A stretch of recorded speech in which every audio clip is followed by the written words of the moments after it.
думаю, в дальнейшем мы уже проведем более детально, наверное, соберем заказчика.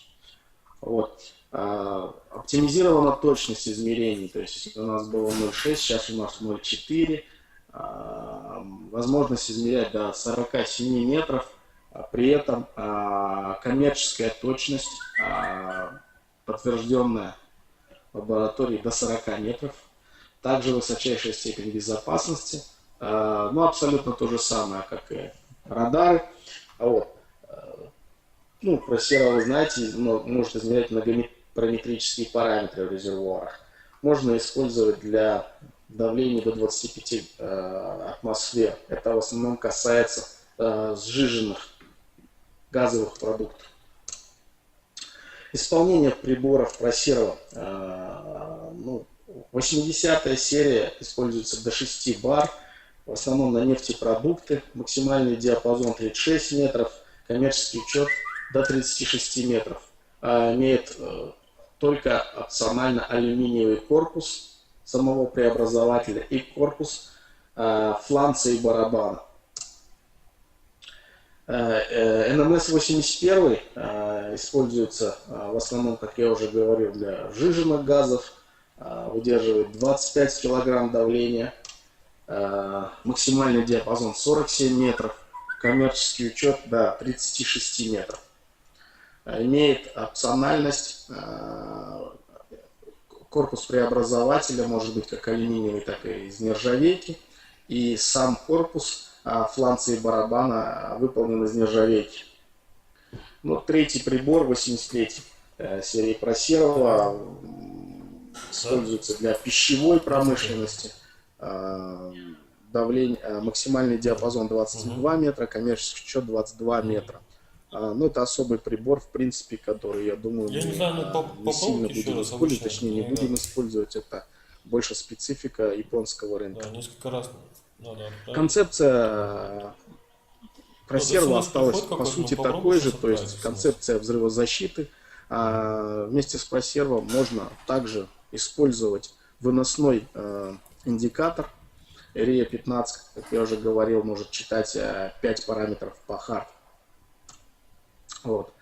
Еще одна гордость компании Andreessen Hauser, то что в прошлом году была достроена и аттестована огромная новая и самая большая в мире калибровочная установка для серво. Да? То есть на данный момент она уже сертифицирована NMI, и мы можем делать калибровку на коммерческий учет до 40 метров. Вот. Параметры лазера в принципе такие же, как в Мальбурге. Дополнительно могу сказать, что вот слева верхняя картинка, это только 1/4 часть непосредственно самой. Дальше калибровочное здание превращается в шахту, то есть 3/4 конструкции находится под землей. Там обеспечивается особый специальный температурный режим. Также шахта оснащена специальным лифтом с резервуаром для имитации настоящего резервуара, да, то есть который может подниматься вдоль шахты. Вот. Чуть ниже вы можете видеть лифт с резервуаром, как он выглядит, фотография самой шахты, ну и как устанавливаются слева внизу, как устанавливаются приборы для их калибровки.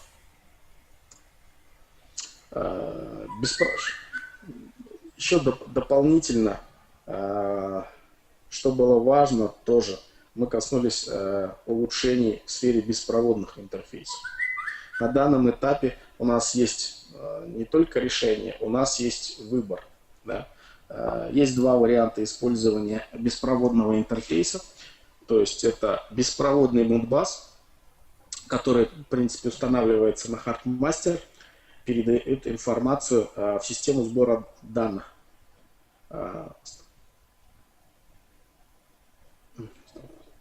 Позволяет посылать команды. Огромным плюсом протокола Modbus является возможность посылать удаленно команды, что очень важно, когда ты используешь серво. Не так важно для радара, как серво. С серво необходимо общаться командами.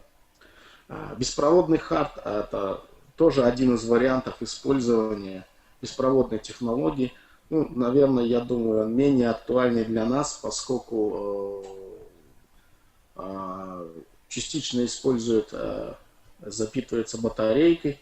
Вот. Но, тем не менее, есть решение, есть возможность. Все приборы могут быть беспроводными абсолютно на резервуаре. Данные собираются в хардмастер и передаются через шлюз в систему сбора данных. Огромным преимуществом использования Modbus беспроводного, и мы в принципе склоняем заказчика использовать именно беспроводный Modbus, является то, что он уже одобрен для коммерческого учета в Германии. В Казахстане мы как бы не ставили еще такую задачу. Но это неплохой. Данное решение мы считаем наиболее приоритетным и советуем его заказчику.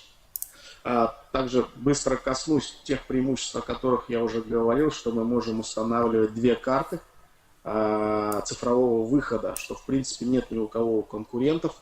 Да, безусловно, мы в данном случае не резервируем само измерение, но мы резервируем канал передачи данных. В данном случае могут быть два прокинутых кабельных канала Modbus, если это критично, либо вот такой вариант, где мы диверсифицируем технологию резервирования по сути. Вот, используя беспроводную и проводную сеть одновременно. То есть, если вдруг где-то кабель пережало или его раздавило, одновременно данные поступают в любом случае от прибора в систему измерения количества. Касаясь остального, в целом система осталась та же. Это NXA 820, который является концентратором данных и позволяет производить вычисления. К нему данные могут быть, так скажем, репрезентованы при помощи встроенного веб-интерфейса, расчетов объема и массы, специальным алгоритмам и таблицам тоже осуществляется в данной коробочке. Поэтому мы назвали все в одной коробке, что позволяет осуществлять сертифицированный коммерческий учет, соответствует международным стандартам, ну и соответствует нашим согласно сертификатам, которые в принципе мы получаем до стандарта. Есть еще один вариант для тех, кто любит, для тех заказчиков, которые требуют софтверное решение, это TankVision Professional. В данном случае NXA используется только как интерфейс передачи данных. Все вычисления происходят в программном обеспечении NXA 85. То есть это, извините, это тут немного неправильно. Это на основе Windows обычное программное приложение, которое в принципе работает как база данных и вычисляет параметры. Также происходит визуализация. То есть, по сути, верхний уровень остался абсолютно таким же, поменялся и унифицировался приборный пак. Кратко скажу, в принципе, что будет происходить дальше с приборами. То есть, то, что мы сегодня видим, TMG5, но у нас он не продавался больше в Японии. NMS5, это то, что мы до сих пор предлагали, уйдут с рынка. Но те, кто имеет на данный момент серво, он еще будет очень долго поддерживаться. Я так скажу, что данный серво имеет тоже очень много запасных частей, которые коррелируют с новой платформой. Вот. То есть два этих серва будут полностью заменены на новые аналоги, 80 и 81. 7 будет заменен NMS7 на 83, но это нас не коснется. Вот. FMR серия будет также производиться, еще даже нету понимания, когда она будет